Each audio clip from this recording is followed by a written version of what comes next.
Mas uma pessoa, eu achei muito interessante que ela me mandou uma mensagem dizendo o seguinte: no Enneagrama só se fala das coisas ruins? Já reparou? Parece isso mesmo, né? Se você pegar os vídeos todos, eles parece que mete o pau nas personalidades. Ah, o tipo 1 é assim assado, mas ele é muito chato porque ele é perfeccionista. O 2 é um interesseiro porque quer amor por detrás de toda a utilidade que ele presta, todos os favores que ele presta. O 3 ele tem uma imagem de vencedor, mas no fundo ele quer ser reconhecido porque ele acha que só tem valor se fizer aquilo. Ou seja, parece que são só coisas ruins. Foi essa a mensagem que eu recebi. Mas é muito importante a gente esclarecer algo que é muito simples, no fundo. Quando você aprende sobre a sua personalidade, ou lê sobre a sua personalidade, ou assiste os vídeos sobre a personalidade, sobre a sua personalidade, e você se identifica com uma delas, é óbvio que se você disser aquilo que você já sabe, ou aquilo que é bom, não tem muita serventia. É como se fosse uma homologação. Puxa, eu descobri que eu sou um líder muito bom, tenho inatamente uma tendência a ser líder. Ou eu sou uma pessoa que conquista os meus objetivos porque eu sou muito determinado. Puxa, eu já sou assim, eu me sinto assim, eu não preciso assistir isso nos vídeos do Dalton ou ler em qualquer livro. A questão que pega não é aquilo que nós fazemos bem. A questão que pega não é o nosso equilíbrio. A questão que nos pega é o nosso desequilíbrio. Todo mundo quer se conhecer melhor para tentar eliminar o desequilíbrio, suprir as suas faltas, procurar ser melhor do que é. E a recíproca é verdadeira quando você pensa nos outros. Eu quero saber não sobre os pontos positivos do meu companheiro ou minha companheira, ou do meu filho, ou do meu chefe, porque os positivos eu já conheço. Eu quero saber como é que eu resolvo meus conflitos com eles. Eu quero saber, quando eu for tomar uma decisão importante, como é que eu devo abordá-los. Quando eu for criticá-los por um erro, qual é a melhor forma de chegar neles? O grande lance do Enneagrama, de você conhecer o Enneagrama, é melhorar, é aparar as suas arestas, é pegar você no seu piloto automático fazendo as coisas que você sempre faz e que não dão certo, que você não percebe que você repete. E o Enneagrama te mostra como você pode tentar quebrar esses paradigmas e que caminho que você tende a seguir absorvendo perfis de personalidade do Enneagrama que possam vir a te ajudar. Então, é claro que quando a gente faz os vídeos, o curso que eu estou fazendo, ou quando você lê qualquer livro, o enfoque não é quando a gente está em equilíbrio. Vamos falar do que é bom da sua personalidade e vamos falar do que é ruim. Não, o que é bom está ótimo, está perfeito. Eu não preciso que alguém me diga quando eu estou bem. O problema é o que está ruim. O problema são as nossas sujeirinhas. As nossas sujeirinhas é que nos atrapalham. As nossas sujeirinhas é que nos impedem de conquistar os nossos objetivos, é que fazem com que relacionamentos longevos sejam rompidos, às vezes de uma hora para outra. Então, são essas sujeiras que nós construímos. E quando eu digo sujeira, eu não estou falando nada ético ou moral. Eu não estou me referindo a isso. Eu estou dizendo que são coisas que atrapalham a nossa vida.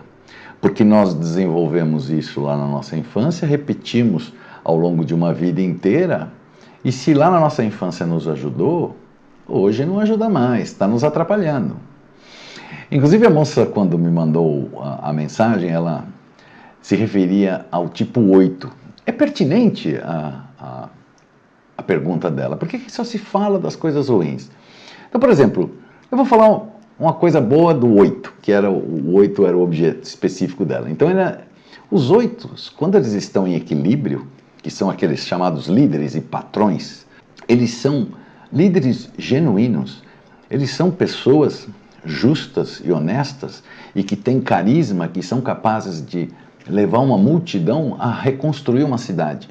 São caras assim, e são caras muito protetores, muito fortes e com muita energia para contaminar os outros, são capazes de proteger comunidades, são caras excepcionais, são grandes empreendedores, são bastante firmes e bastante duros nas negociações, mas são excelentes empreendedores.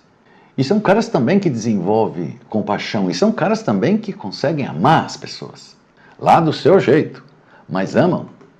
Ok, mas você tem um problema com uma pessoa assim? Esse é o equilíbrio dele. Provavelmente você não tem. O seu problema é quando o 8 está truculento, quando ele está com estopim curto, quando ele não tem a menor compaixão, quando ele só pensa em poder e em ampliar o seu próprio território, quando ele está preocupado em passar por cima dos outros para conquistar aquilo que ele quer, ou quando ele não dá atenção para a família porque ele está preocupado em conquistar território, que ele está preocupado em ganhar poder, para não se deixar dominar, porque ele detesta ser controlado, ele não quer ser controlado. E aí ele se afasta da família e a família começa a reclamar dele e ele fala assim, puxa vida, mas não é possível, eu aqui trabalho duro para comprar mais bens, para proteger toda a minha família e está todo mundo reclamando de mim. Ele está em desequilíbrio porque ele está tão obcecado com o poder e não se permitir ser controlado e proteger a sua família e os seus amigos, que ele se afasta deles. Então a família reclama. Isso é um problema. Não quando ele está bem. Por isso que quando a gente descreve os perfis das personalidades no Eneagrama, nós mostramos aquilo que pode estar atrapalhando a vida das pessoas. Porque isso é passível de correção.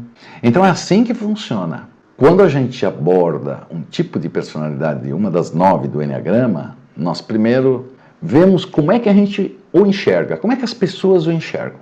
Ah, eles enxergam assim, assim, assado, e tem um monte de críticas, quais são as críticas que você faz a ele? E o que está por trás daquilo ali? Por que ele nos mostra aquilo? O que está acontecendo por trás dele? Qual é o medo dele? Qual é o receio dele? E se ele tem aquele medo e aquele receio, o que será que aconteceu na infância dele? E que talvez a gente não esteja se dando bem com ele, porque nós estamos repetindo o que aconteceu na infância dele. Talvez estejamos cutucando feridas que ele procura mantê-las fechadas o tempo todo. Isso que interessa, porque aí você vai aprender a se relacionar melhor com ele, porque aí você vai aprender também sobre si mesmo, porque às vezes do jeito que você se comunica, que você tenta se conectar com aquele 8, é o pior jeito possível, porque você não abre mão do seu, porque você não está conhecendo a si mesmo, você não sabe como é que você diz as coisas. Então, às vezes, a gente que reclama do outro, a gente não sabe o que a gente está fazendo de errado, ou que estratégia ruim que está nos impedindo de acessar uma determinada pessoa. E essa pessoa sente isso e diz assim, não, isso aí já vem me atrapalhar a vida, vem me interromper, vem me incomodar. Então, o que nós fazemos no Eneagrama, sim, quando descrevemos os perfis da personalidade, é destacar os desequilíbrios, porque são eles que precisam ser corrigidos. São as coisas que você faz que atrapalham a sua vida e a vida dos outros que você tem que procurar dentro do Eneagrama para qual perfil de personalidade você tem que caminhar para extrair o que é melhor daquele outro perfil que venha te ajudar a te trazer o equilíbrio. E quando a gente estuda o Eneagrama, além da gente estudar como nós olhamos uma determinada pessoa, o que está por trás dela e o que aconteceu na infância dela para que eventualmente ela esteja dessa forma e como é que nós estamos a abordando, nós temos também que ver outras coisas. E no Eneagrama, depois de você estudar cada um dos perfis, você vai buscar quais são as motivações das pessoas. Um tipo 8, como eu falei, que é o líder, o patrão, que não quer ser controlado. Qual é a motivação dele? A motivação é poder. Ele quer poder, ser poderoso. Por quê? Porque ele tem medo de ser controlado. Então qual é o seu maior desejo? É ter o controle. Se você atravessar um sujeito desse tipo de qualquer jeito, ele vai passar por cima de você se ele estiver em desequilíbrio. Essa não é a melhor abordagem. Você precisa saber disso, que ele faz isso porque ele tem medo de ser controlado. Por isso ele quer poder.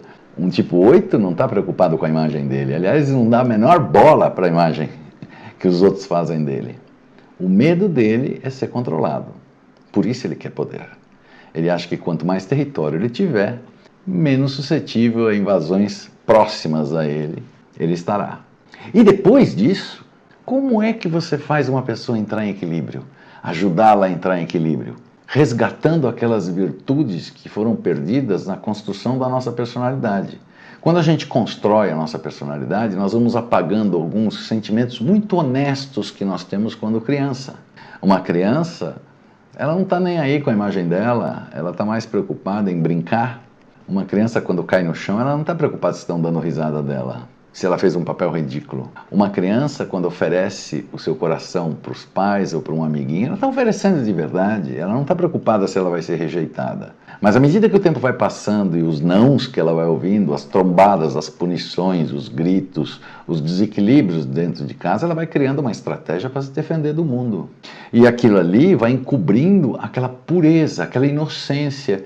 E, aliás, a propósito, usei o termo, o que um 8 perdeu lá atrás, na sua infância, foi a sua inocência. Como é que você consegue buscar a inocência dele? Não é a inocência de ser bobinho. Um 8, que é um líder truculento, fisicamente vigoroso, energético, com sede de poder, ele perdeu a sua inocência, por isso ele ficou assim. Ele não nasceu assim. E essa inocência foi perdida por uma série de acontecimentos lá na infância dele, porque ele apanhava, por exemplo. Ele era punido e apanhava até o dia que ele disse assim, em mim ninguém bate. Ou então até o dia que ele devolveu uma agressão. E aí ele viu o oponente dele recuar e ele falou, opa, é assim que eu vou funcionar. Quando alguém me atacar, eu ataco. E o tempo vai passando, ele passa mais a atacar do que se defender. A vida dele é o ataque. E ele perdeu a inocência. Porque enquanto ele estava sendo inocente, puro, ele só foi punido, ele só apanhou, só gritaram com ele, só o colocaram de castigo, essas coisas assim. Então, além de como a gente vê uma pessoa, além do que tem por trás dessa pessoa, além do que aconteceu na infância dela, nós temos que tentar ajudar a ir buscar aquela virtude perdida, aquilo que está lá na essência dela, que a transformou numa coisa extremamente desequilibrada. Ah, mas um 8 vai deixar de ser um 8? Não, de jeito nenhum. Eu acabei de dizer aqui há uns minutos atrás como é um 8 em equilíbrio, que é um líder vigoroso, justo, inclusive, ajuda as pessoas e é capaz de contaminar carismaticamente, de forma clara e transparente, uma população a reconstruir uma cidade. Esse é o 8 em equilíbrio. Mas quando ele está em desequilíbrio, ele está o tempo todo atacando. Por todos esses motivos. E além de tudo isso, você tem que conhecer a si mesmo. Porque o seu jeito de ser, o seu jeito de abordar, você também não percebe. Em resumo, tudo que eu queria dizer sobre essa mensagem que eu recebi e sobre por qual razão nós ressaltamos, destacamos os aspectos negativos da nossa personalidade em desequilíbrio, é justamente porque é isso que nós temos que corrigir. Se nós queremos uma vida melhor, nós temos que corrigir isso. Se nós queremos uma vida melhor para o nosso companheiro, para o nosso filho, para a nossa companheira, nós temos que ajudá-lo a entrar em equilíbrio. E nós reconhecemos os aspectos negativos nele e em nós. Isso é um grande passo para o autoconhecimento e para despertar o autoconhecimento dele. E o mais importante é que o Enneagrama te mostra qual é o caminho. Ele não é simplesmente uma ferramenta de diagnóstico.